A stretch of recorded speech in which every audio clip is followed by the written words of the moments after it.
Hello guys, today we will take a look at ROP30/RSP30. What is it?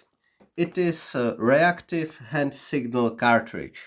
That's the translation from Russian. Why reactive?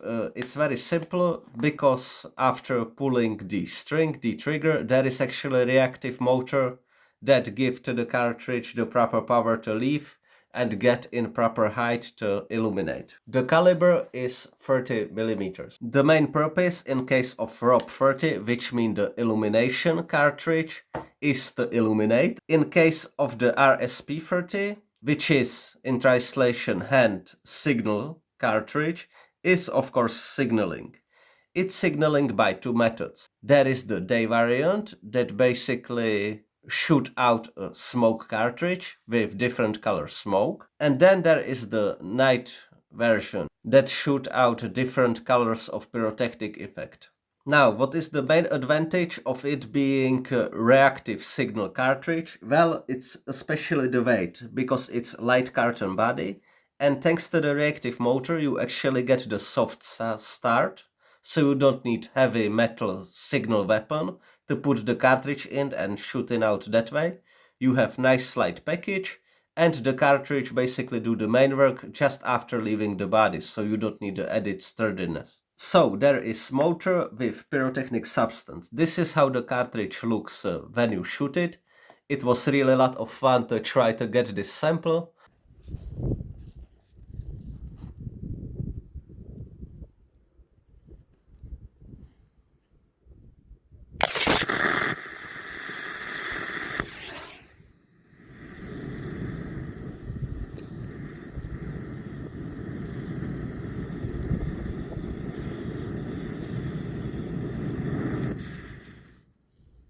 Here is the exhaust, let's say. It's in the body like so. So after you pulling the string, I will show you in a second, this entire assembly fly out. It's damaged in the front only because I shot it in the ground. You also can see this rim that basically signals where it sits in the cartridge. Let's just touch briefly on the marking. 254 is the number of the factory. 34 is the series number, and 91 is the last digit of the year of manufacturing, so this is 1991. This basically say illumination of like added distance, basically more powerful illumination flare. So as you can guess, this package is the illumination variant. You can see how those are packed. They coming in sealed packages, consisted of 5 flares. The visually from the outside, sometimes you get this metal being this short, sometimes it's slightly longer. What is kind of funky technique is that after you fire the flare, you cut it around here, and then you fit it on your AKSU muzzle device, and then when you want to shoot your AKSU, you just undo this cap, shoot the AKSU, and then put the cap back. It's especially for trenches, because you have it on, and when you fall muzzle first into the mud, you don't get a mag plug into your barrel. You can do also the same with the full-size AK-74. Now, aside from this illumination, we also, as I mentioned, have the smoke variants that have different colors, anywhere from red, green to orange. And then we having our night variants. Now, how can we tell them apart? It's thanks to these caps on the end.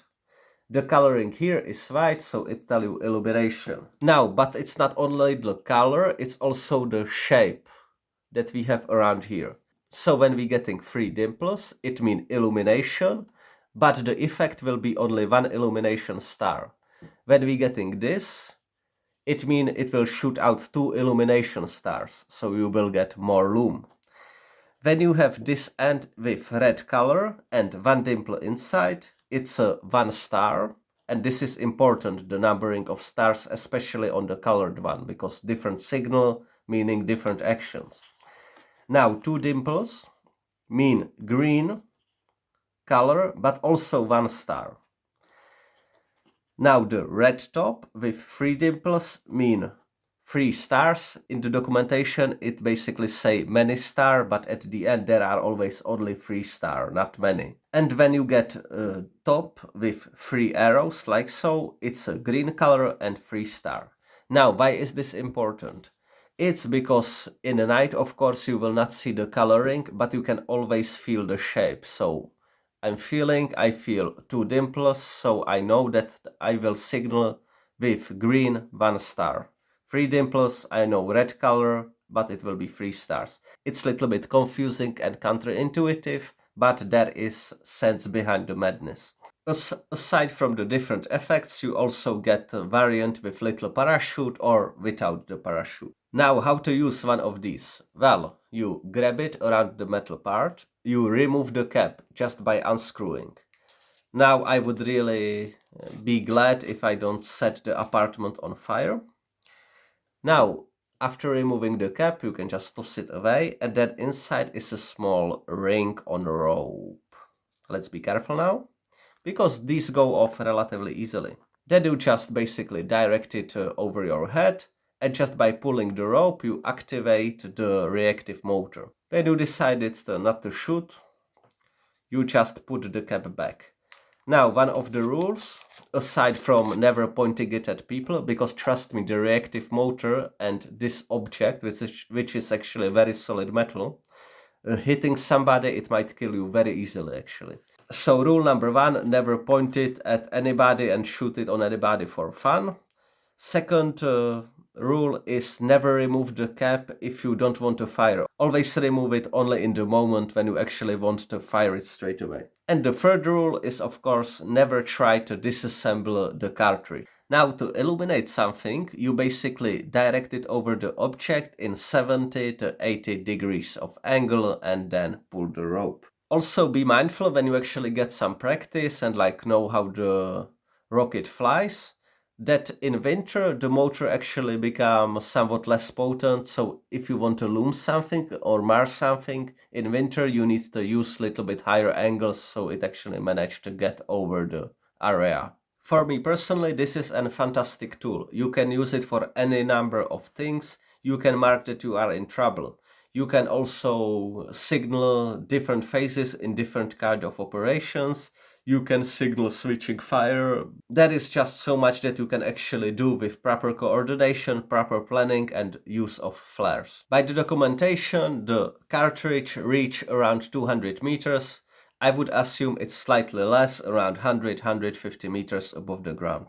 Historically, this is a very important part of Soviet/post-Soviet army soldier.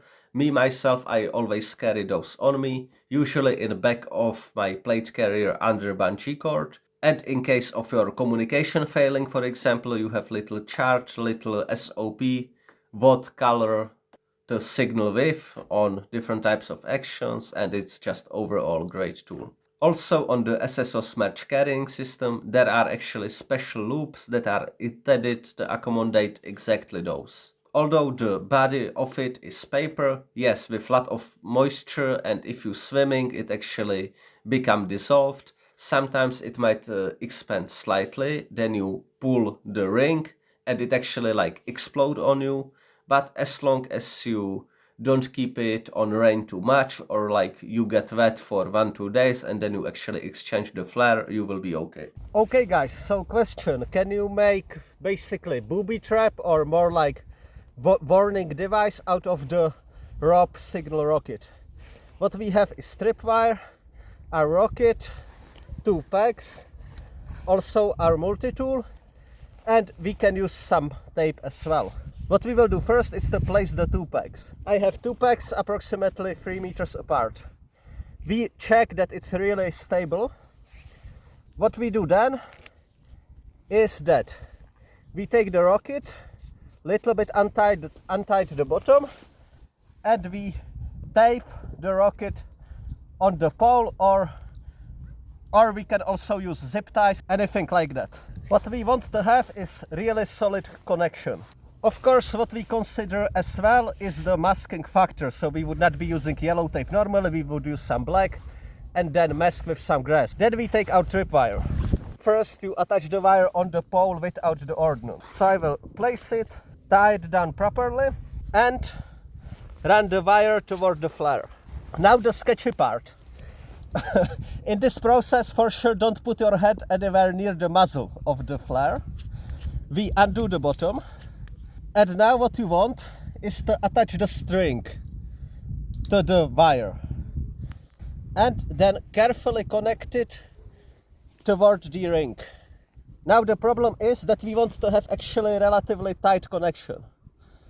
So I put the wire into the ring, try to keep good proper tension, make sure that the wire is not hooked anywhere along its path or on my gear, for example.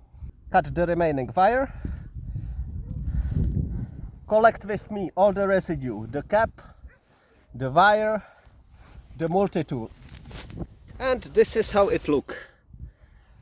We having the wire, we having our flare. Let's test it out.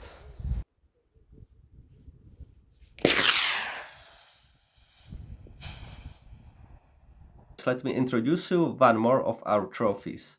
It's the new generation of RSP 30/ROP 30. We found in loot after special purpose force those, which is basically exactly the same like the previous generation, only with few advantages, mainly the body being made out of plastic, so now it's resistant to the water and moisture, and also the more compact size with the same performance. The marking of the effect inside moved from the top of the cap to the front of the cartridge.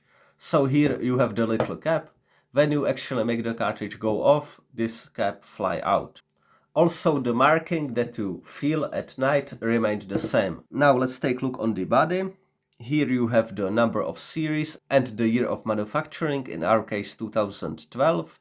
We found year of manufacture as low as 2007. It basically tells you to be careful that it's like a complete cartridge and to treat it as loaded weapon. Caliber of it, which is 30 millimeters. Reactive signaling 1-star cartridge with added power of green color. It also tells you the direction where is the muzzle and shows you briefly how to use it. Now the entire cartridge is covered in this Cosmoline. And that gets me to my other point. These cartridges have absolutely horrendous build quality. It's extremely common to see these slits popped out and various cracks around the cartridges themselves. So although the form factor is very handy because it's shorter, it's plastic, I would still prefer the old Soviet build because those are at least quality construction, you never get the lids pop out, and I'm overall more confident in this older production than in this new one. Also, when I'm firing those, the old production have much lower failure rate. What is kind of new is the designation. It actually used the normal grau codes.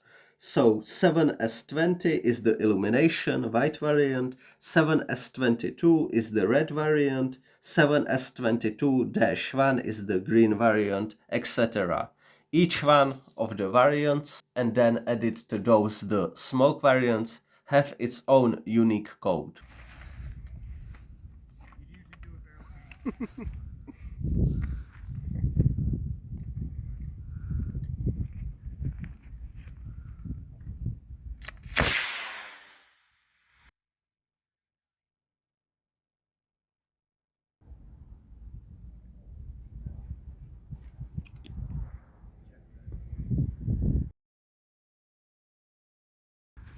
Number 2.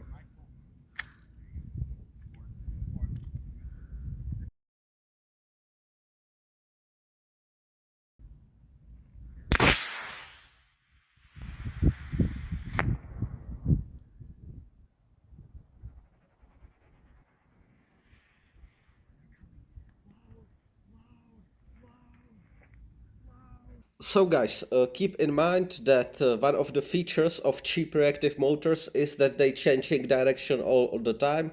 So even though that you shoot it straight above you or under some angle, it just might change direction wildly, as you've seen in some of the footage of using the cartridges. One more thing is that one video ago I launched my Patreon. So far I have 3 patrons. The goal there is to put one video of whatever quality per week, with the idea being that you will be asking questions under the videos of any kind, and me basically making videos on those, answering them, if I of course know the proper answer or can pitch a little bit into it and talk about the topic at hand. So thank you very much guys for watching and supporting, and see you in the next video.